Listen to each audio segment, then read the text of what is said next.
Hi to everyone. చాలా రోజుల తర్వాత కాలేజ్ నుంచి అయితే ఇంటికి రావడం జరిగింది. వచ్చి రాగానే మా ఊళ్ళు మనకి గడ్డి కోయమని పని చెప్పారు.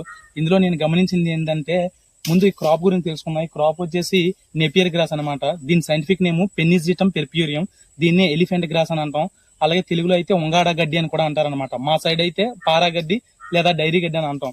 ఇందులో రైతులందరూ కూడా ముఖ్యంగా చేస్తున్నటువంటి తప్పు ఏంటంటే, మన ఈ డైరీ గడ్డిని ఉడుచుకున్న తర్వాత ఆయన సెట్స్ రూపంలో అయితే దీన్ని ముచ్చులుగా ఉడుస్తారనమాట. ఉడిసిన తర్వాత యాక్చువల్ గా దీని పీరియడ్ 70 నుంచి 80 రోజుల్లో ఇది హార్వెస్టింగ్ వస్తుంది. హార్వెస్టింగ్ వచ్చిన తర్వాత కటింగ్ చేస్తాం. కటింగ్ చేసి పశువులకు పెడతాం. కటింగ్ చేసిన వెంటనే మనం ఫెర్టిలైజర్ అప్లై చేసుకుని ఇరిగేషన్ అనేది ఇచ్చుకుంటాం. ఇచ్చుకున్న తర్వాత నెక్స్ట్ కటింగ్ 45 నుంచి సుమారు 60 రోజుల మధ్యలో అయితే వస్తుంది. కానీ మన రైతులందరికీ కూడా ఎస్పెషల్లీ ఎండాకాలంలో ఏం చేస్తారని అంటే, క్రాప్ ఎర్లీ స్టేజ్ లోనే అంటే చిన్నగా ఉన్న దశలోనే క్రాప్ కట్ చేస్తారనమాట. కట్ చేసి పశువులు పెడతారు.